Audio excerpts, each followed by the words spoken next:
সেই বৃন্দাবনের কৃষ্ণ নয় তো। হরিবল হরিবল। কে বালক তুই? আমার জন্য এত বড় ভান্ডে করে দুধ এনেছিস, আমি তোকে চিনতে পারছি না বাবা।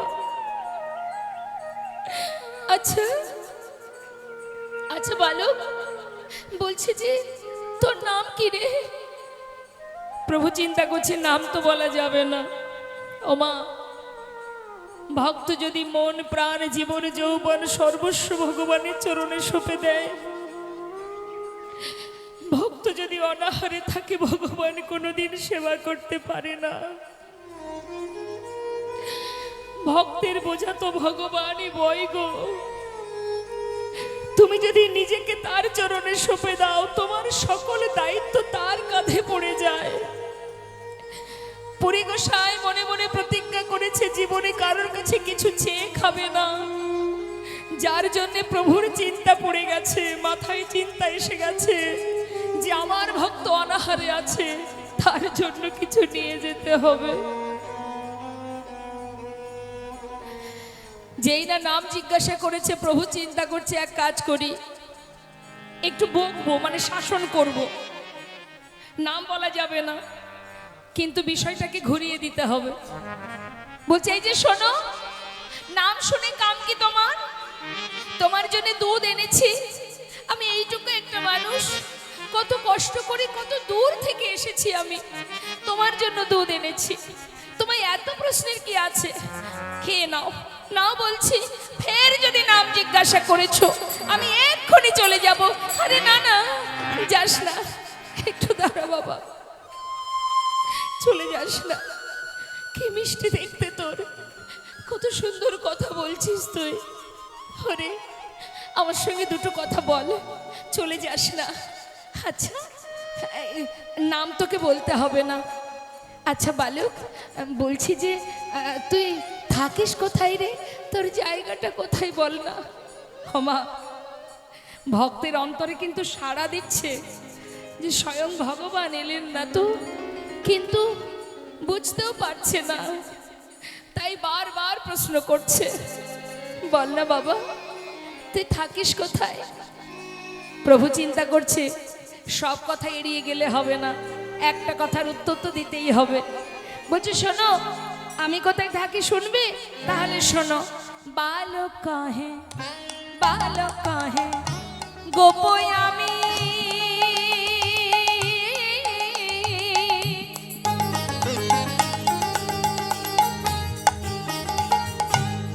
অগ এই গ্রামেতে বসে, ওই না বালক কাহে গোপয় আমি,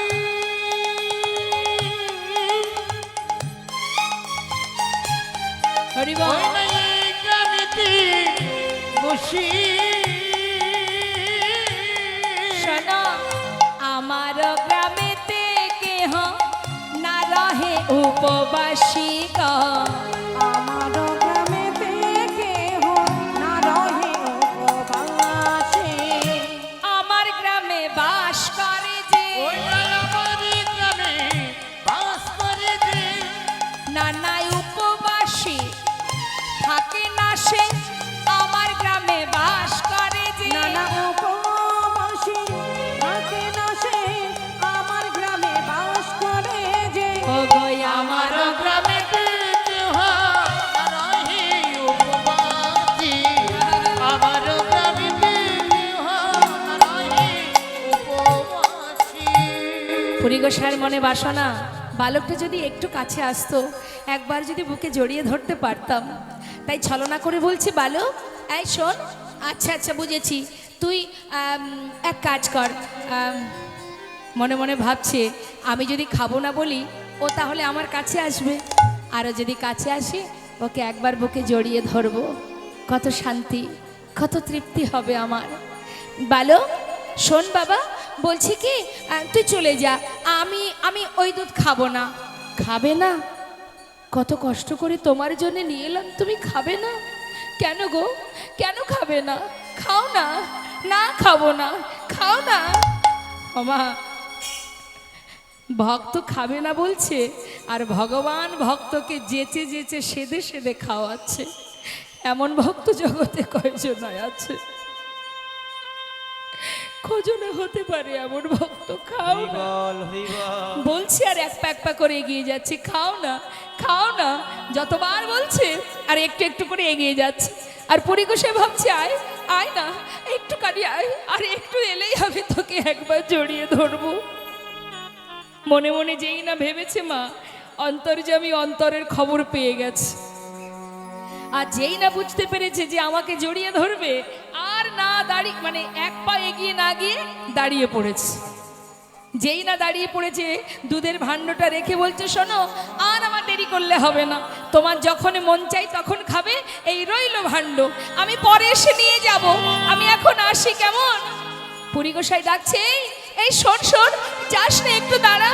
না না, আমার আর সময় নেই, আমি পরে আসবো, তুমি দুধ খেয়ে ভাণ্ডটা ধুয়ে রেখো, আমি পরে এসে নিয়ে যাব। চলে গেল মা। চারিদিকে দেখছে পরিগোসাই, আর তাকে দেখতে পাচ্ছে না। এত বলি গেলাম মা,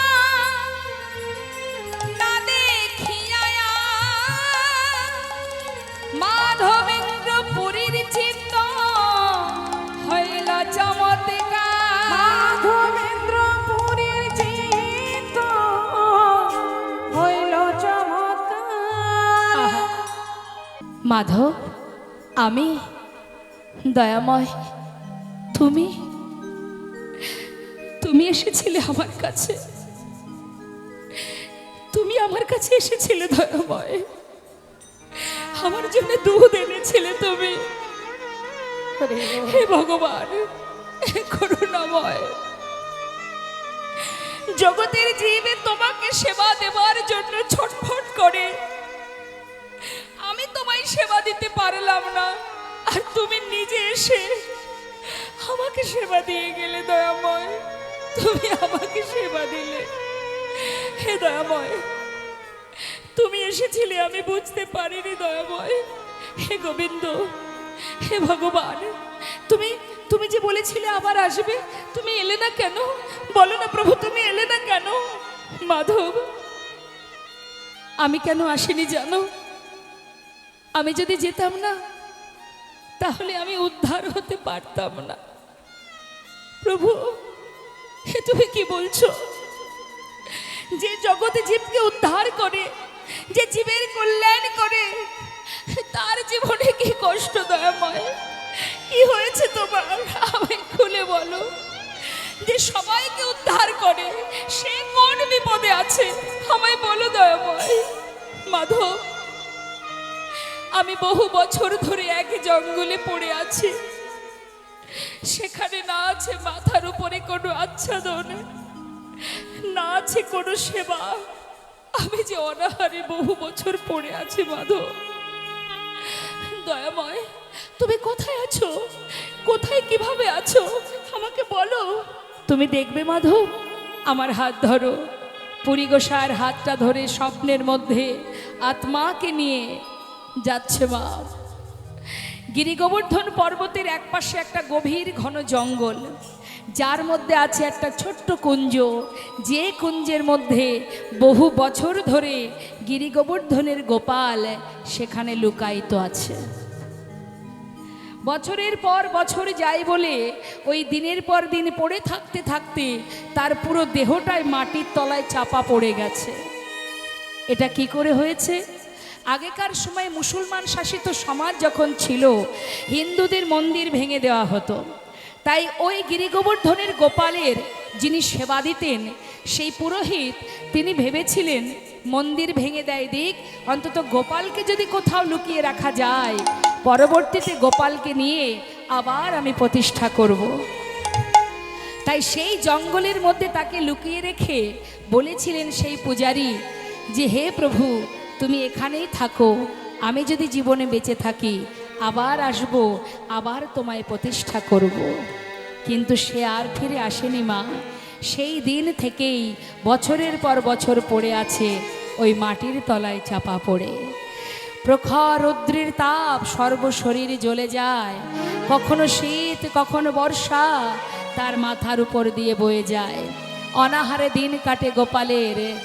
আজ ভগবান মাধবেন্দ্র পুরী গোসাইকে দর্শন করে বললেন, মাধব, আমি বহুদিন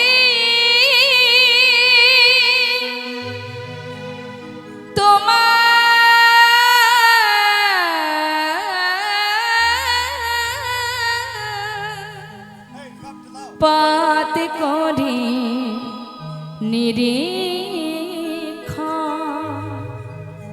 কবে আসিবে মাধব আমার করিবে সেবা। আমি বহুদিন তোমার পথে করে নিরীক্ষণ, কবে আসিবে মাধব আমার করিবে সেবা। তোমার প্রেম বশে আমি করি অঙ্গীকার, তোমার প্রেম বশে আমি করি অঙ্গীকার। দর্শন দিয়া নিস্তারিব জগৎ সংসার। তোমার প্রেম বশে আমি করি অঙ্গীকার। দর্শন দিয়া নিস্তারিব এ জগৎ সংসার। দয়াময়, তুমি দর্শন দিয়ে জগতে জীবের নিস্তার করবে। দয়াময়, জীবের কল্যাণ করবে, তুমি তুমি মঙ্গল করবে। দয়াময়, তুমি এত বছর পড়ে আছো প্রভু, কত কষ্টে আছো তুমি।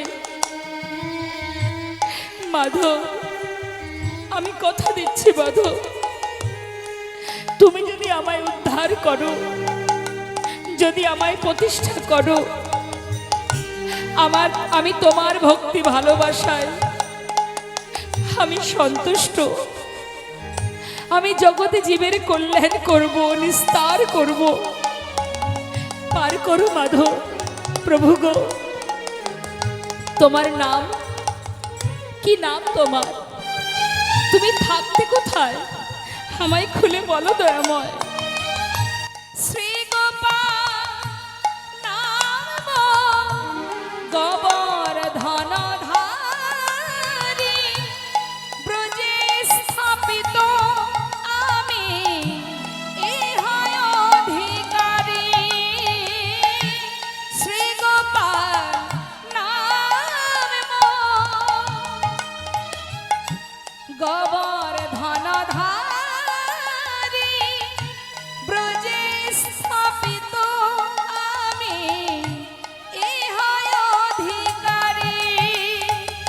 এবার মরে উদ্ধার করো মাধবেন্দ্রপুরী, মাধবেন্দ্রপুরী, মাধবেন্দ্রপুরী, মাধবেন্দ্রপুরী। এবার মরে উদ্ধার করো মাধবেন্দ্রপুরী, মাধবেন্দ্রপুরী, মাধবেন্দ্রপুরী।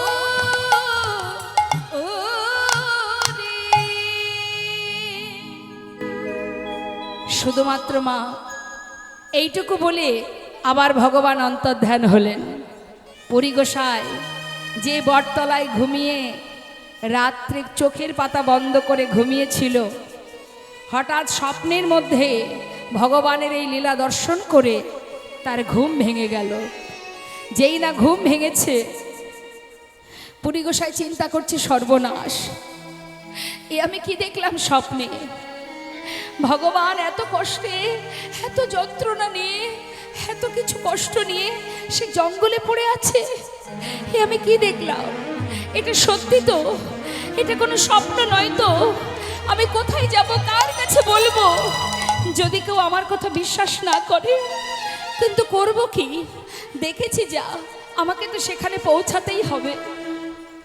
যমুনায় স্নান করে পুরী গোসাই ওই গিরি গোবর্ধন পর্বতের আশেপাশে যে গ্রামগুলো আছে, সেই গ্রামে গিয়ে সবাইকে ডাকছে, ওগো শোনো, ওগো তোমরা সবাই এদিকে এসো। এই গ্রামের ঈশ্বর তোমাদের গোবর্ধনধারী কুঞ্জে লুকায়িত আছে, চলো তাহারে বাহির করি।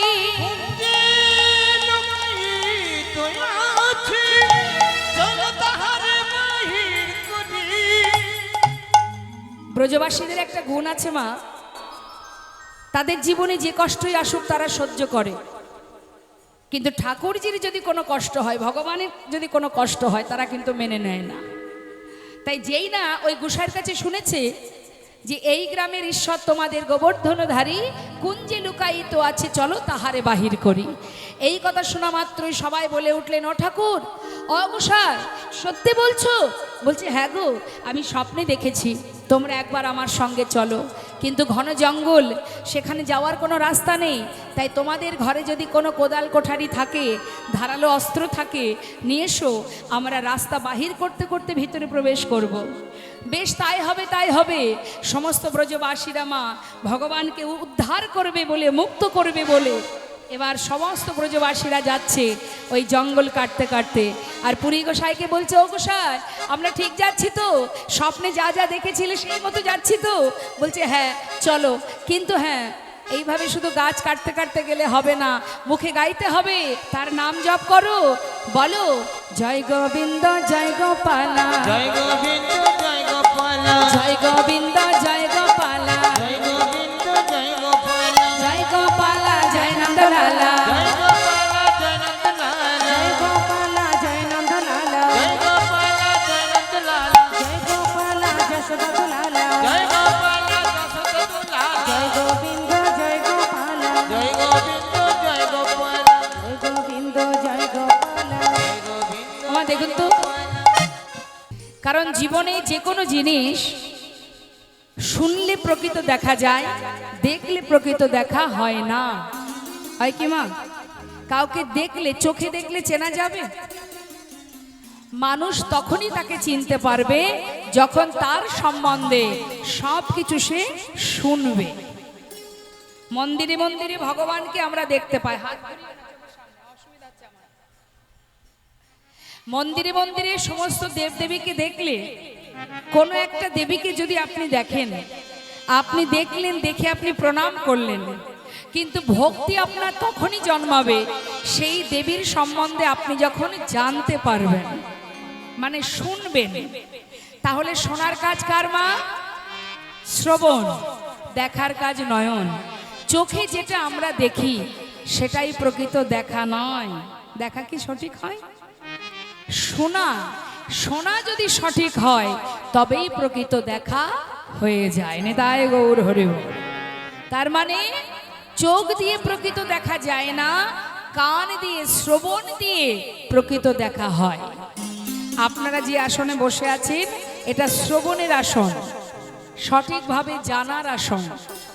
সারা বছর ধরে পড়াশুনো করে, শিক্ষক মহাশয়ের কথা শ্রবণ করে, শুনে, সব জায়গায় তো আর মানুষ যেতে পারে না, পারে কি?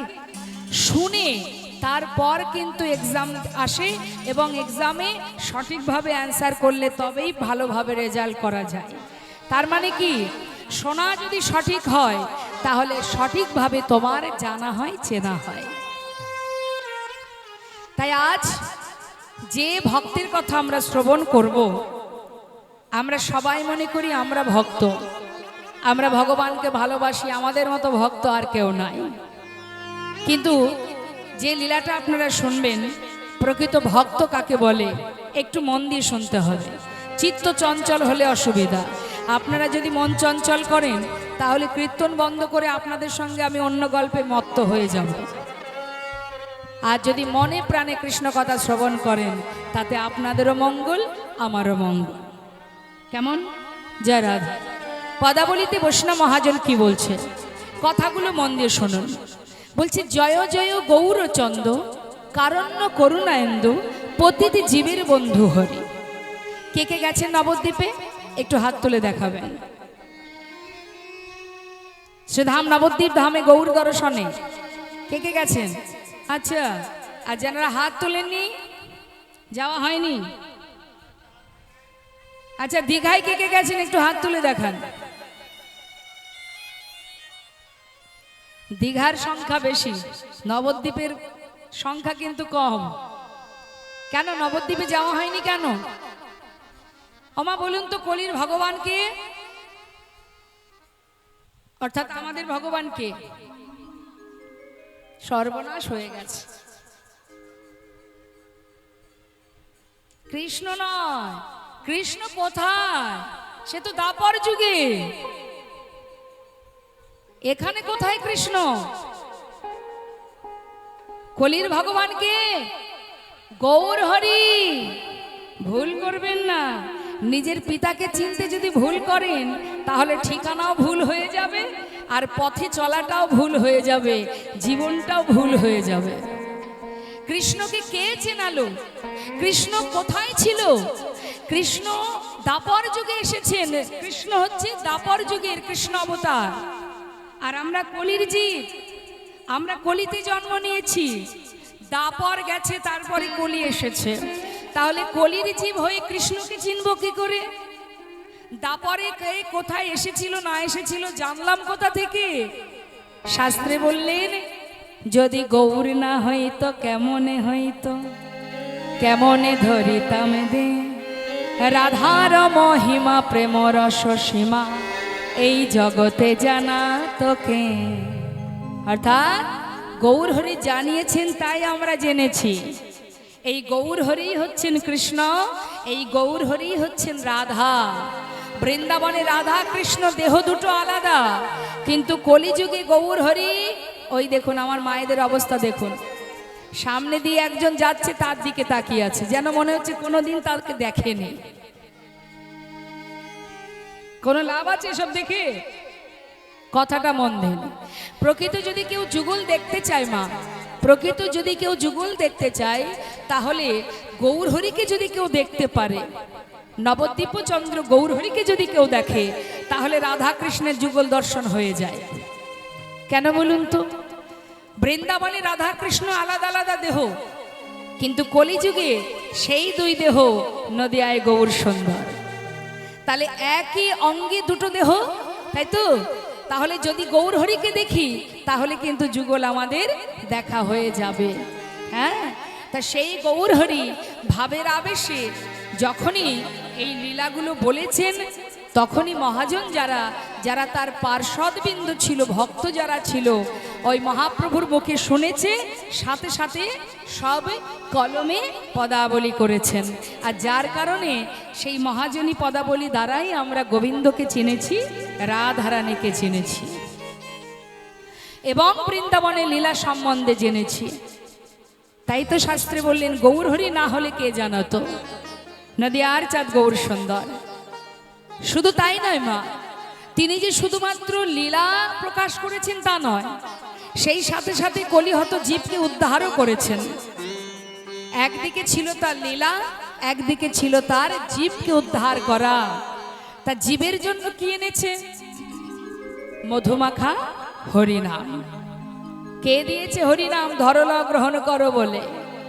সেই করুণাময় দয়াল নিতাই চাঁদ, করুণাময় গৌর সুন্দর, অদ্বৈত আচার্য প্রভু হরিদাস ঠাকুর, যারা এই হরিনাম এনেছেন জীবের উদ্ধারের জন্য, কলিজীবের দ্বারে দ্বারে দিয়েছে। কথা বলার সময় হালকা রিভাব রাখুন না, একটু রিভাব রাখুন। জয়নিতাই জয়নিতাই, হরে কৃষ্ণ, জয় রাধে, হরে কৃষ্ণ, জয় রাধে রাধে, জয়নিতাই জয় গৌর, জয় রাধে রাধে, হরে কৃষ্ণ। ঠিক আছে। তাই বৈষ্ণব মহাজন বললেন, ঘোর কলিযুগে যে সহজ উপায় আমার করুণাময় প্রভু দিয়েছেন অন্য কোনো যুগে ছিল না। তা এই ঘোর কলিযুগে কি সহজ উপায় দিয়েছে বললেন,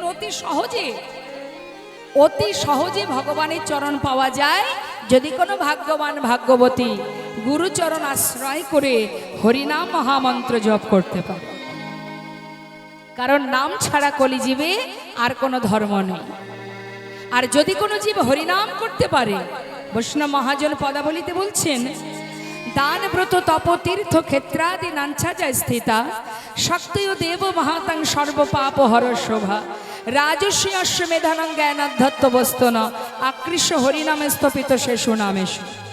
তার মানে মা, দান করো, ব্রত করো, যজ্ঞ করো, কেউ বা মা কালীর পূজা করে, কেউ বা সৌর সাধনা মানে সূর্যের পূজা করে, কেউ বা গণেশ পূজা করে, কেউ বা লক্ষ্মী পূজা, তাই না?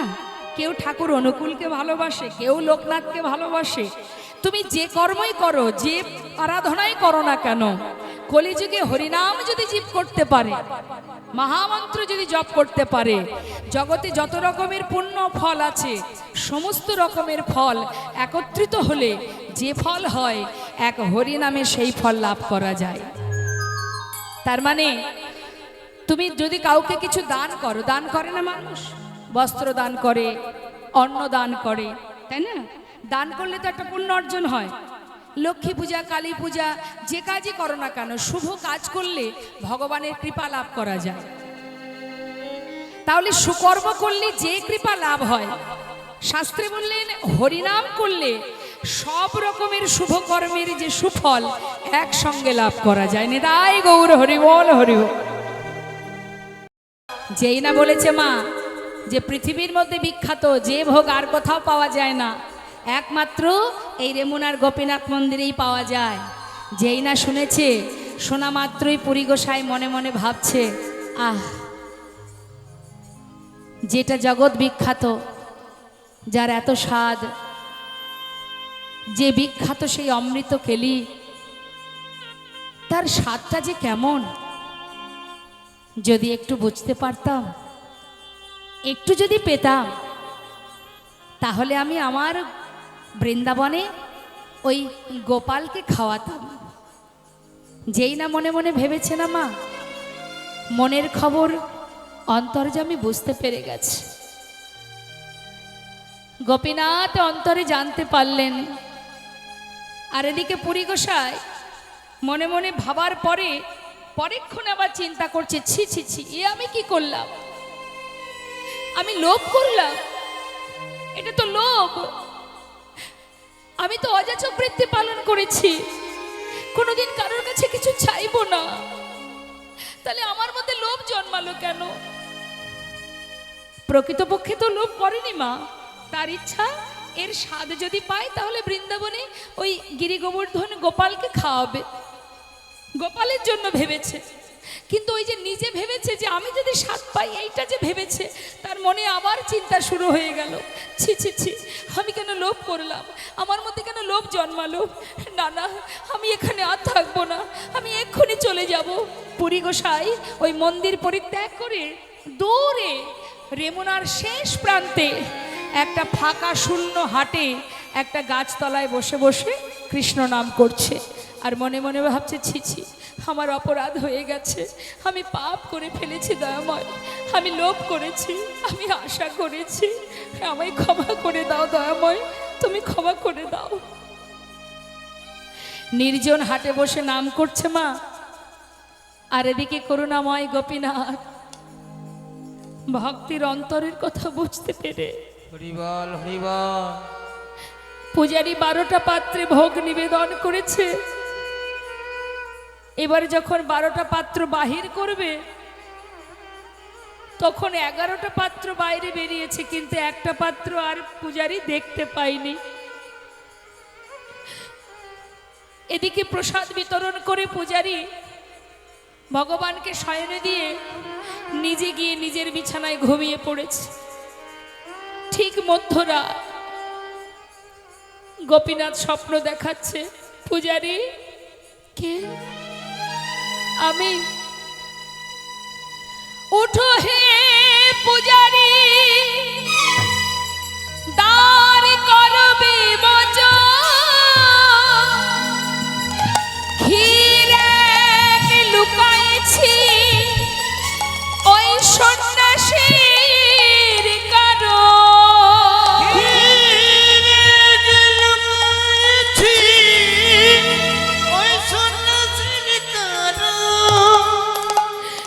পূজারি ওঠো, আমার মন্দিরের দ্বার খোলো পূজারি। মন্দিরের দরজা খুলে ভিতরে প্রবেশ করো। দেখো আমার বস্ত্রের আড়ালে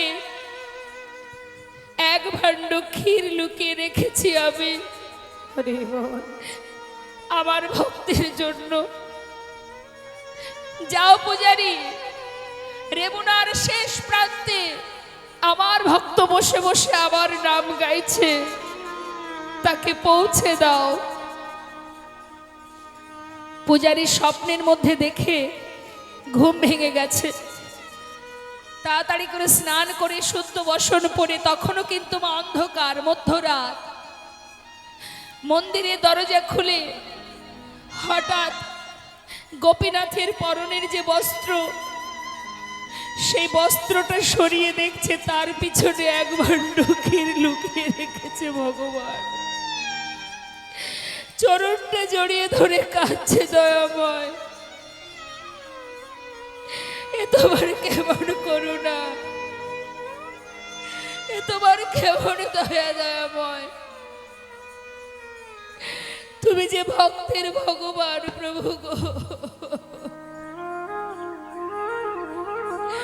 তুমি তোমার পরম ভক্তের জন্য ক্ষীর চুরি করে রেখেছো, হে করুণাময়। সেই ক্ষীরের পাত্রটা মাথায় করে নিয়ে রাত্রির অন্ধকারে পূজারি ছুটতে ছুটতে যাচ্ছে আর বলছে, কে আছো, কোথায় আছো, মাধবেন্দ্রপুরী, যার লাগে গোপীনাথ ক্ষীর করলো চুরি।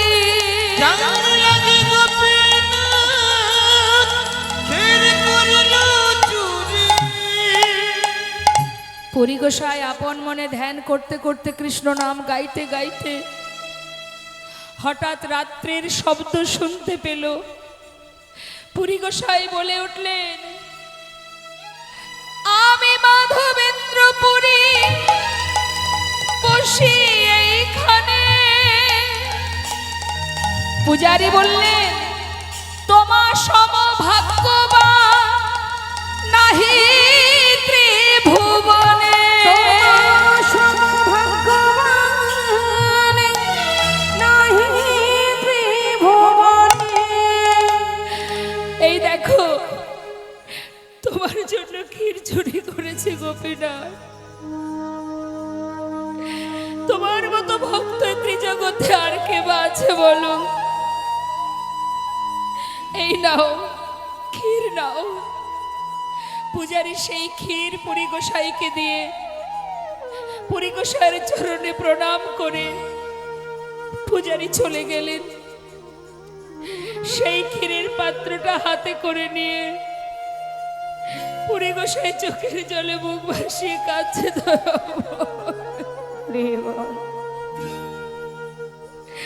তুমি আমার জন্য ক্ষীর চুরি করেছো দয়াময়, হে করুণাময়। আমি যে তোমার জন্য কিছু করতে পারি না প্রভু, তুমি আমার জন্য ক্ষীর চুরি করেছো। ক্ষীরটা হাতে নিয়ে মা পেয়েছে বলেই যে সব খেয়ে নিল তা কিন্তু করলেন না। তার মনের যে বাসনা ছিল যে ক্ষীরের স্বাদ যদি কিঞ্চিত পেতাম, ও যেটা বলেছে মা সেটাই করলেন। ওই একটুখানি আঙুলের করে তুলে নিয়ে নিজের মুখে দিলেন, নিজের জিহবায় দিলেন। সামান্য একটুখানি যৎ কিঞ্চিত নিজের জিহবায় দিলেন, আর কিন্তু খেলেন না। আর বাকি ক্ষীর সারা শরীরে মাখতে শুরু করলেন, সারা দেহে মাখছে সেই ক্ষীর, আর গাইছে এমন বলো এমন কৃষ্ণ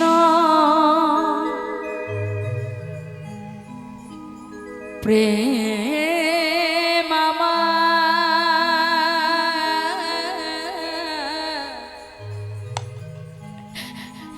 ওগো দয়া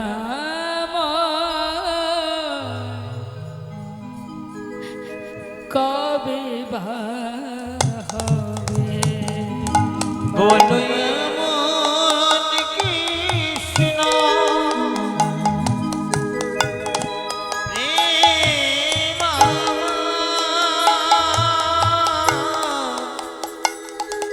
ওগো দয়াময় কবে বা হবে? বলো এমন কৃষ্ণ প্রেম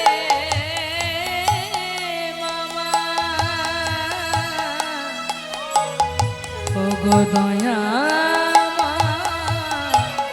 কবে বা হবে? বলো এমন কৃষ্ণ প্রেম ওগো দয়াময় কবে বা হবে? কবে করুণা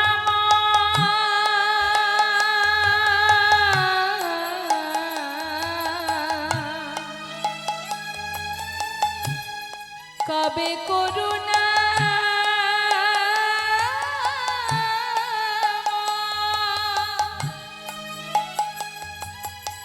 হে আমার করুণা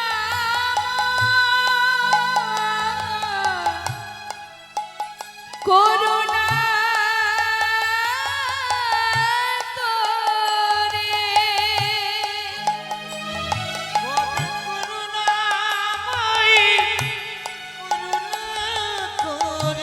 কবে করুণা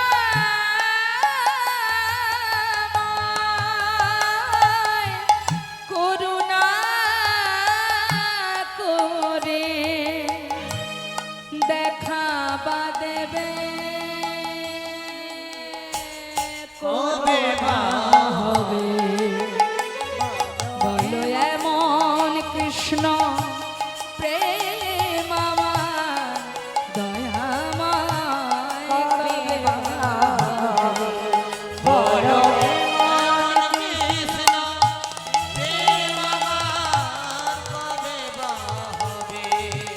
বলো এমন কৃষ্ণ এমন কৃষ্ণ এমন কৃষ্ণ এমন কৃষ্ণ এমন কৃষ্ণ প্রেম কবে বা হবে? এমন কৃষ্ণ প্রেম কবে বা হবে? বলো এমন কৃষ্ণ প্রেম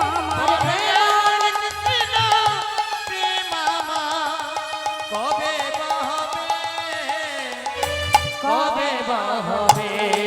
বলো এমন কৃষ্ণ প্রেম আমার কবে বা হবে? বলো নিতাই গৌর হরিবল হরিবল। প্রেম আমার কবে বা হবে? সারা গায়ে ক্ষীর মাখার পর সেই পাত্রটা, মাটির যে ক্ষীরের পাত্রটা, মাটির পাত্রটা চিন্তা করছে এটাও তো প্রসাদ, এটা ফেলবো কোথায়? সেটাকে মাটিতে ভেঙে টুকরো টুকরো করে নিজের বস্ত্রের মধ্যে বেঁধে নিয়েছেন। কেন? তার মনে মনে এটাই চিন্তা হলো, কোথাও যদি কোনোদিন কিছু সেবা নাও পায়, অন্তত ভগবানের এই প্রসাদ এটাই না হয় একটু একটু করে সেবা করব। তাই মাটির পাত্রটা ভেঙে নিজের আঁচলে বেঁধে নিয়েছে। এবার মনে মনে চিন্তা করছে যে তাই তো গোপীনাথ যে আমার জন্য ক্ষীর চুরি করেছে, এটা তো সকাল হলে সবাই জানতে পারবে, আর যখনই জানতে পারবে সবাই এসে আমার প্রশংসা করবে, আমার নাম বারবার বলবে, তাই না? এতে কি হবে? আমার ভিতরে যদি অহংকার এসে যায়, তাই তো সবাই যখন আমার প্রশংসা করবে আমার ভিতরে অহংকার আসতেই পারে। তাই আমাকে এখানে আর থাকলে হবে না, রাতের অন্ধকার থাকতে থাকতে আমাকে এখান থেকে চলে যেতে হবে, যাতে কেউ কিছু টের পাওয়ার আগেই আমাকে যেন তারা আর কেউ দেখতে না পায়, আমি এখান থেকে চলে যাব। ওমা, আমরা কি প্রশংসা ভালোবাসি না? কেউ যদি আমাদের প্রশংসা করে আমাদের ভালো লাগে না? একজনের জায়গায় যদি 5 জন বাবা বলে আমাদের খুব ভালো লাগে। আমরা প্রশংসা ভালোবাসি, আমাদের যশ খ্যাতি এগুলো আমরা পছন্দ করি, তাই না? কিন্তু পুরী গোসাইয়ের কেমন ত্যাগ দেখুন মা, এই হচ্ছে পরম বৈষ্ণব। পুরী গোসাই, মাধবেন্দ্র পুরী গোসাই, ওই যাতে কেউ এসে আমার প্রশংসা না করতে পারে, তাই তিনি দেরি না করে রাতে থাকতে থাকতে চলে গেলেন। কোথায় যাচ্ছে? নীলাচলে। তা যাওয়ার পথে যেই না রাত পার হয়ে সকাল হয়েছে, এই যে ক্ষীরচোরা গোপীনাথ যে ক্ষীর চুরি করেছিল, এ খবর কি আর লোকানো থাকে? সারা বিশ্ববাসী খবর পেয়ে গেছে যে পুরী গোসাইয়ের জন্য রেমুনার গোপীনাথ ক্ষীর চুরি করেছে। এবার যাকেই জিজ্ঞাসা করছে পুরী গোসাই, এই যে তোমরা বলো না নীলাচলে যাব কোন পথে, যে দেখছে সেই চিনতে পারছে, আরে আরে এই তো সেই গোসাই যার জন্য রেমুনার গোপীনাথ ক্ষীর চুরি করেছিল। যে দেখছে সেই বলছে, কিন্তু সেদিকে তার কোনো ভ্রুক্ষেপ নেই মা, কোনো লক্ষ্য নেই, কানেই ঢুকছে না সে কথা। তার একটাই লক্ষ্য, আমাকে নীলাচলে যেতে হবে। যেই না নীলাচলে পৌঁছালেন, জগন্নাথ মন্দিরের যিনি পূজারী তার কাছে সব কথা, স্বপ্নের কথা খুলে বললেন। সে পূজারীও দেখে চিনতে পেরেছে যে ইনি তো সেই গোসাই যার জন্য রেমুনার গোপীনাথ ক্ষীর চুরি করেছিল। সে তাড়াতাড়ি করে তাকে আসন পেতে বসতে দিয়েছে। এবার এই খবরটা দিল কার কাছে? সেই সময় নীলাচলে যিনি রাজা ছিলেন ওই পুরীধামে, এবার রাজার কাছে যেই খবর দিয়েছে, রাজাও তাড়াতাড়ি করে এসেছে যে মাধবেন্দ্রকে দর্শন করবে। কেন না, যার জন্য রেমুনার গোপীনাথ ক্ষীর চুরি করেছে তাকে একবার দেখবো না, রাজাও এসেছেন স্বয়ং দেখবার জন্য। এবার কি করলেন? অনেক মলাজ চন্দন আর কর্পূর অনেক বোঝা তৈরি করে দিলেন, কিন্তু পুরী গোসাই তো নিয়ে যেতে পারবে না, বয়স হয়েছে তার, তাই দুজন বাহক দিয়েছে মা। বাহককে দিয়ে বলেছে, দেখো এগুলো তোমরা নিয়ে যাবে, আর পুরী গোসাইয়ের জন্য কোনো কষ্ট না হয় তার দিকে লক্ষ্য রেখো, তাকে সাবধানে রাখবে এবং ভালোই ভালোই বৃন্দাবনে পৌঁছে যাবে। এবার নীলাচল থেকে যখন যাত্রা করেছে, যাওয়ার পথে চিন্তা করছে পুরী গোসাই, রেমুনার ওপর দিয়েই তো যাব, আসার সময় প্রণাম করতে পারিনি, যাওয়ার সময় না হয় প্রণাম করে যাব।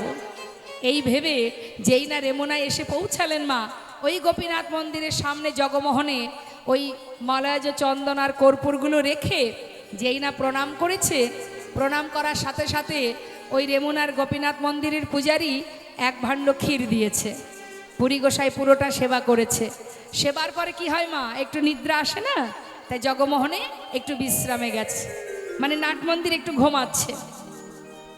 যেই না চোখে ঘুম, এমন সময় বৃন্দাবনে গিরিগোবর্ধন গোপাল স্বপ্ন দেখাচ্ছে, বলছে, মাধব মাধব দয়াময়, এই দেখো প্রভু আমি এসে গেছি, আর একটুখানি কষ্ট করো, আর কয়েকদিন আমি বৃন্দাবনে পৌঁছে যাব, তোমার জন্য চন্দন এনেছি, কর্পূর এনেছি, তোমার আর কোনো কষ্ট থাকবে না, আমি খুব শিগগিরই বৃন্দাবনে পৌঁছে যাব দয়াময়। মাধব, তোমাকে কষ্ট করে আর বৃন্দাবনে আসতে হবে না। কেন দয়াময়? কেন জানো মাধব, তোমার যে বয়স হয়েছে, তুমি আর কষ্ট করো না। যেন মাধব, এই চন্দন লেপন করলে হয়তো আমার জ্বালা নিবারণ হবে, কিন্তু তোমার যে ভক্তি চন্দন, এই ভক্তি চন্দনে আমি শীতল হয়ে গেছি মাধব, আমি শীতল হয়ে গেছি, আর তোমাকে কষ্ট করে আসতে হবে না। আমি তোমার ভক্তি চন্দনে আমি সন্তুষ্ট। তুমি এই চন্দন গোপীনাথের অঙ্গে লেপন করো। ওই মন্দিরে রেমুনার যে গোপীনাথ, ওই গোপীনাথের অঙ্গে যদি লেপন করো, তাতেই আমার জ্বালা নিবারণ হবে। তা কি করে হয় দয়াময়? এখানে তুমি গোপীনাথ, সেখানে তুমি গোপাল, আমি এখানে কিচ্ছু করব না, আমি তোমার জন্য এনেছি, তোমার কাছে যাব। না না, শোনো মাধব, তুমি যদি গোপীনাথের অঙ্গে লেপন করো, আমার জ্বালা নিবারণ হবে। কেন জানো? আমাতে আর গোপী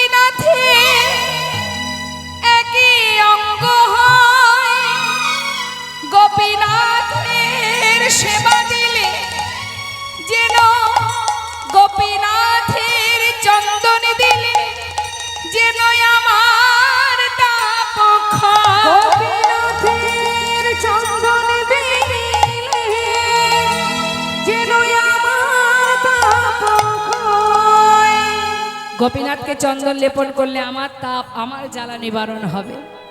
যাও। পুরী গোসাই দেরি না করে রেমুনার মন্দিরের যে পূজারী তাকে স্বপ্নের কথা খুলে বললেন। খবর পেয়ে সমস্ত রেমুনার ভক্তগণ এলেন। এবার পূজারী আর এদিকে পুরী গোসাই সবাই মিলে সেই চন্দন গোপীনাথের অঙ্গে লেপন করতে শুরু করলেন। মা কতদিন লেপন করেছে? টানা 21 দিন। যতদিন চন্দন ছিল ততদিন লেপন হয়েছে, মাখিয়েছে গায়ে। হ্যাঁ, এক টানা 21 দিন, যাকে বলা হয় চন্দন যাত্রা। যদি আপনারা যান কখনো রেমুনার গোপীনাথ মন্দিরে, চন্দন যাত্রা যখন হয় অক্ষয় তৃতীয়া থেকে শুরু হয়, দর্শন করে আসবেন। সেইখানে পুরী গোসাই রয়ে গেলেন, আর কোথাও যায়নি মা, সেখানে তার সমাধিও আছে, দর্শন করে আসবেন।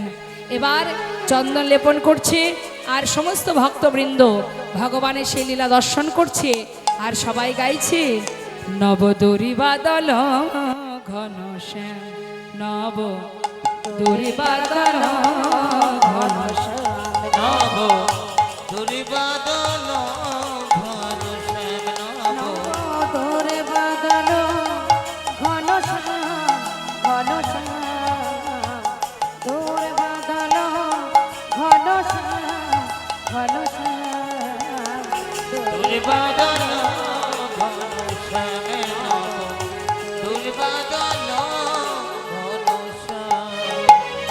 হে রাধাকান্ত কমল প্রশান্ত, হে রাধা শান্ত, কমল প্রশান্ত, তুমি প্রভু নিদানে হৃদয়, নব দুর্বাদল ঘন শ্যাম, নব দুর্বাদল ঘন শ্যাম। যে বাঁশি বাজিয়েছিলে, যে বাঁশি বাজিয়েছিলে, যে বাঁশি বাজিয়েছিলে, যে বাঁশি বাজিয়েছিলে বৃন্দাবনে, সে বাঁশি বাজাবার সবারই কানে আজ, যে বাঁশি বাজিয়েছিলেন বৃন্দাবনে, সে বাঁশি বাজাবার সবারই কানে। নব দুর্বাদল ঘন শ্যাম, নব দুর্বাদল ঘন শ্যাম, ঘন শ্যাম, নব দুর্বাদল ঘন শ্যাম, ঘন শ্যাম, নব দুর্বাদল ঘন জয় গৌর হরিবল হরিবল। বাদল ঘন শ্যাম, নব দুর্বাদল ঘন শ্যাম। ভক্ত আর ভগবানের মিলন হইল, ভগবানের মিলন হইল, ভক্ত আর ভগবানের মিলন হইল, প্রেমানন্দে বদন ভরে হরি হরি বল, প্রেমানন্দে বদন ভরে হরি হরি বল।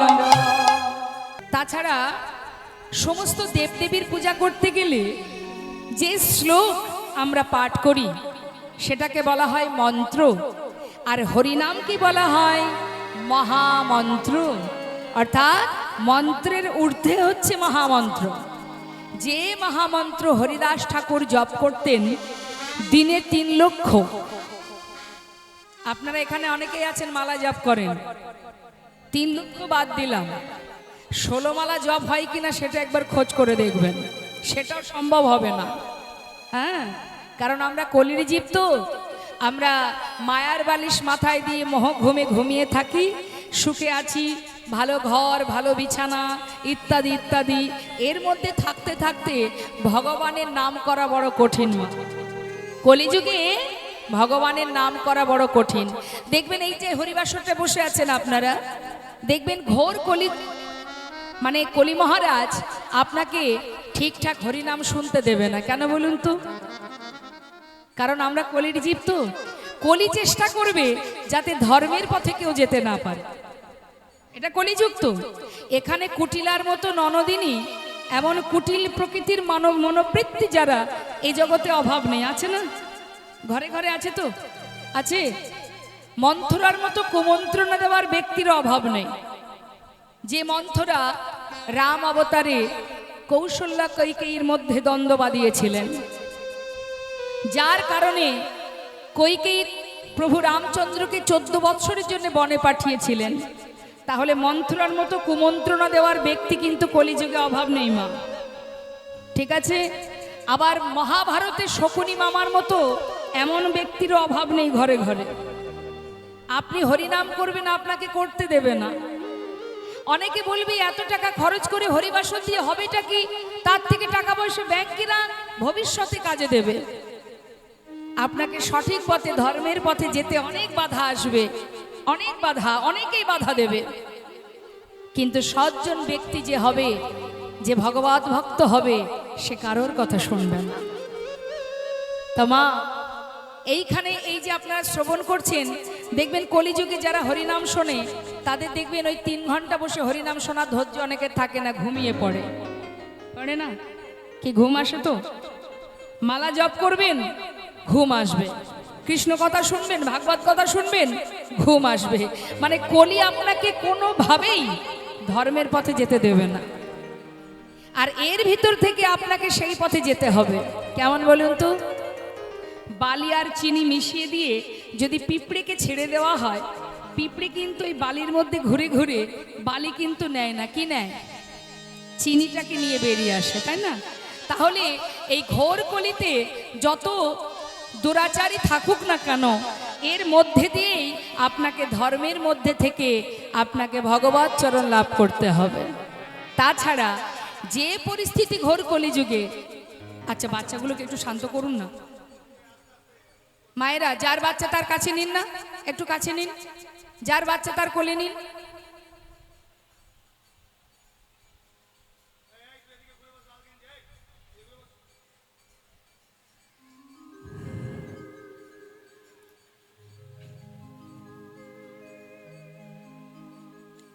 তো এবার বৈষ্ণব মহাজন বললেন, ঘোর কলিযুগে দুরাচার, পাপাচার, ব্যভিচার যাদের অভাব নেই, তার মধ্যে দিয়ে প্রভু দেখলেন কলিহত জীবের সময় খুব কম, তাই অতি সহজ উপায় ওদের জন্য আমাকে দিতে হবে।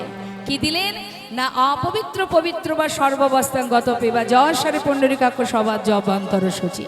অর্থাৎ জীব পাপ করুক, সূচি থাকুক, অসুচি থাকুক, যেখানে থাকুক, যেমন থাকুক, যদি একবার হরিনাম গাইতে পারে, মহামন্ত্র জপ করতে পারে, তার সমস্ত পাপ থেকে সে মুক্তি লাভ করবে এবং আমার চরণ পাদপদ্ম লাভ করবে। কি বললেন মা? সূচি অসুচি, পবিত্র অপবিত্র, তাতে কোনো দুঃখ নেই, হরিনাম করো। একবার হরিনামে যত পাপ হরে, জীবের সাধ্য নেই জীব তত পাপ করে।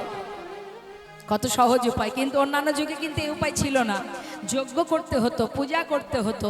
হ্যাঁ, যেমন ত্রেতা যুগে রাম অবতারে কি ছিল? যজ্ঞ ছিল না? পাপ খণ্ডন করতে গেলে যজ্ঞ করতে হতো। কিন্তু কলিযুগে কিচ্ছু নেই, তুমি হরিনাম করো, মহামন্ত্র জপ করো। একবার সবাই মিলে গাওয়া যায় হরিনাম? সবাই গাইবেন তো? জোরে জোরে গাইবেন, কেমন? আচ্ছা, আমি গাইব, আমার শেষ হলে আপনারা গাইবেন।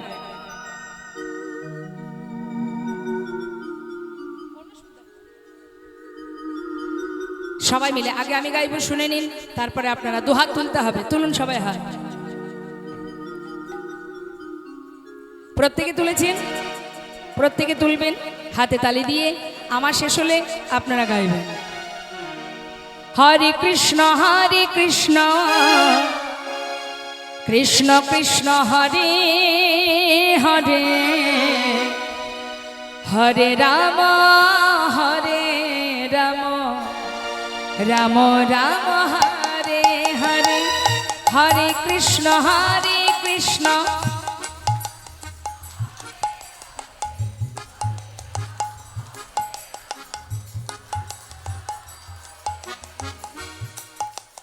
পিছন দিকে যে মায়েরা বসে আছেন অনেক দূরে, আপনাদের গলার আওয়াজ পাচ্ছি না, কি হয়েছে?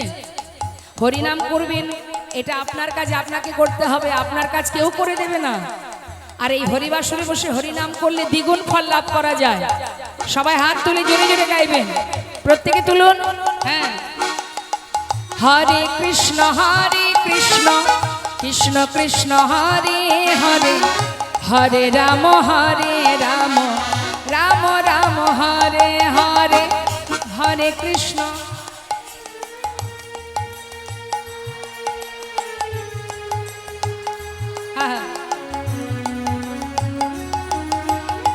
হরে কৃষ্ণ কৃষ্ণ কৃষ্ণ হরে হরে হরে রাম রাম রাম হরে হরে হরে কৃষ্ণ হরে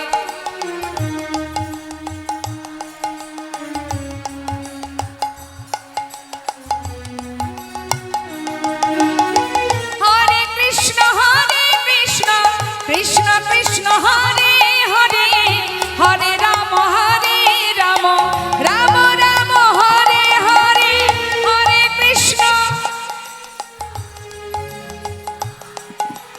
বাবা খুব সুন্দর। হরে কৃষ্ণ কৃষ্ণ কৃষ্ণ হরে হরে হরে রাম রাম রাম হরে হরে হরে কৃষ্ণ।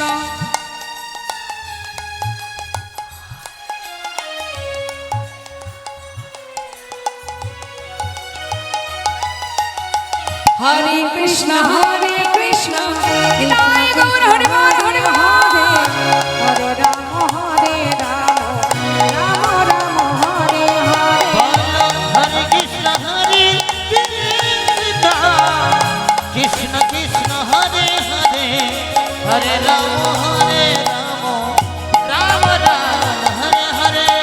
হরে কৃষ্ণ হরি বল নিতাই হরে হরে হরে রাম রাম রাম হরে হরে। বলো হরে কৃষ্ণ কৃষ্ণ কৃষ্ণ হরে হরে হরে রাম রাম রাম হরে হরে। হরি বল হরি নাম করলে জীবকে যমপুরীতে যেতে হয় না, নরক বাস করতে হয় না। সে মৃত্যুকে পর্যন্ত জয় করতে পারে যদি মহামন্ত্রকে প্রকৃতভাবে জপ করতে পারে। আজ বৈষ্ণব মহাজন বললেন করুণাময় পতিত পাবন আমার গৌর সুন্দর, যিনি জীবের ঘরে ঘরে হরিনাম দিয়েছে। জগায় মাধায় যারা কলসির কানা ভেঙে মেরেছিলেন নিতাই চাঁদের কপালে, তথাপিও নিত্যানন্দ প্রভু বলেছিলেন মেরেছিস তাতে কোনো দুঃখ নাই, অন্তত একবার হরি বল বল। মেরেছিস কলসির কানা, তাই বলে কি নাম দেব না? এমন দয়াল আর কোনো যুগে ছিল না গো মা। অন্যান্য যুগেও ভগবান এসেছেন, কিন্তু আমার গৌর হরির মতো দয়াল নিতাই চাঁদের মতো এমন প্রেমের মূর্তি প্রেমময় আর কোনো যুগে ছিল না, যারা জীবের হাতে ধরে পায়ে ধরে ধুলায় গড়াগড়ি দিয়ে জীবকে উদ্ধার করে গেছে। তাই তো আজ আমরা সেই হরিনাম আস্বাদন করছি। যেভাবেই তুমি হরিনাম বলো না কেন, হেলায় বা শ্রদ্ধায় যে বা নাম লয়, ক্রমে ক্রমে কৃষ্ণ ভক্তির হয় উপচয়। যদি কাউকে অবহেলা করেও হরিনাম বলে, ধরুন এখানে অনেকে আছে হরিনাম গাইতে চাইছে না, আমি বললাম বলে ইচ্ছাকৃত নয়, অনিচ্ছাকৃত।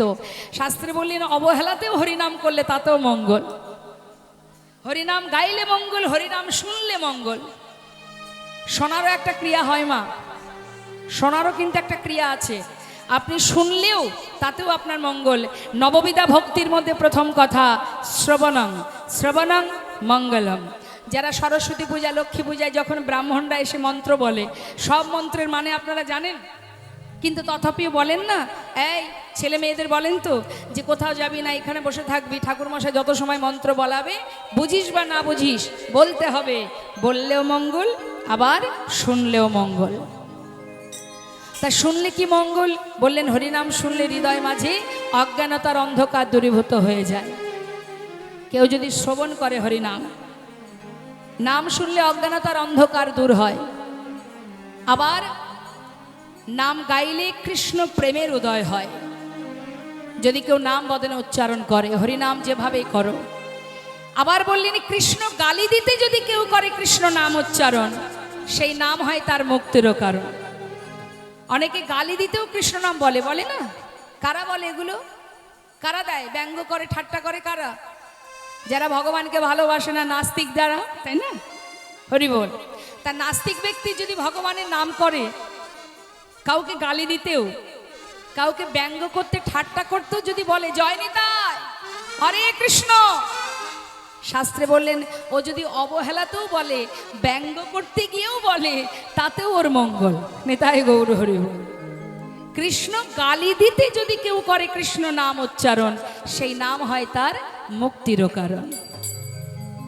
দেখবেন সাধুগুরু বৈষ্ণবকে দেখলে যখন ব্যঙ্গ করে, সাধুগুরু বৈষ্ণব কি বলে?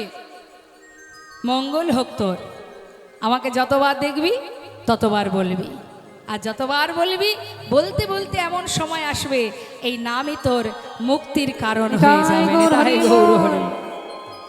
তাই হরিনাম যেভাবেই করো, যেভাবেই প্রভুর নাম জপ করো, বলো না কেন তাতেই মঙ্গল। কিছু কিছু জায়গার নাম আছে ভগবানের নামে, আছে না মা? এদিকে আছে? কোথায়? কি নাম বলুন?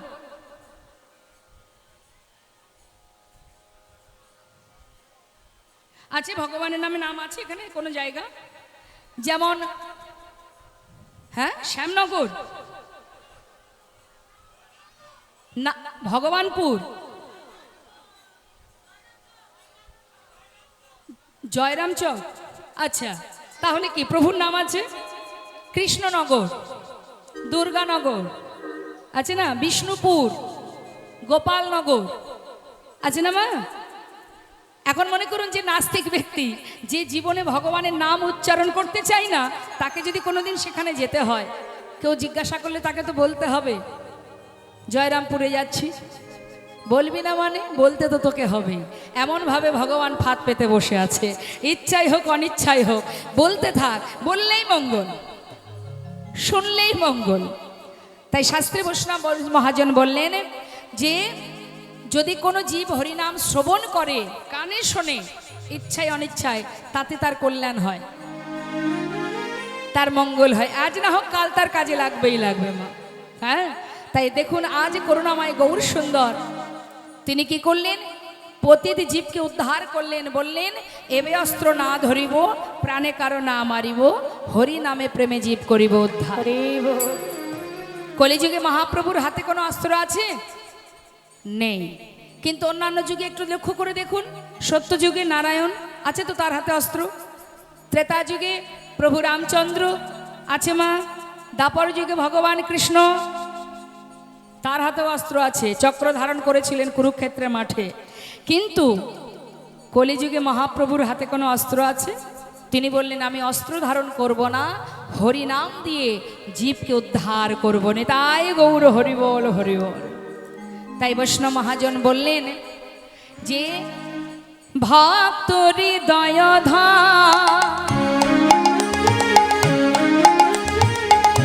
প্রেমের মূর্ত সদা,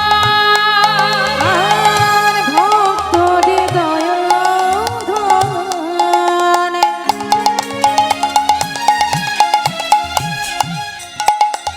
প্রেমের মূর্ত সদা, ও সে ভালোবাসে, ভালোবাসে আপনা ভিতরি, ভালোবাসে আপনা ভিতরি, ভালোবাসে আপনা ভিতরি, যে ভালোবাসে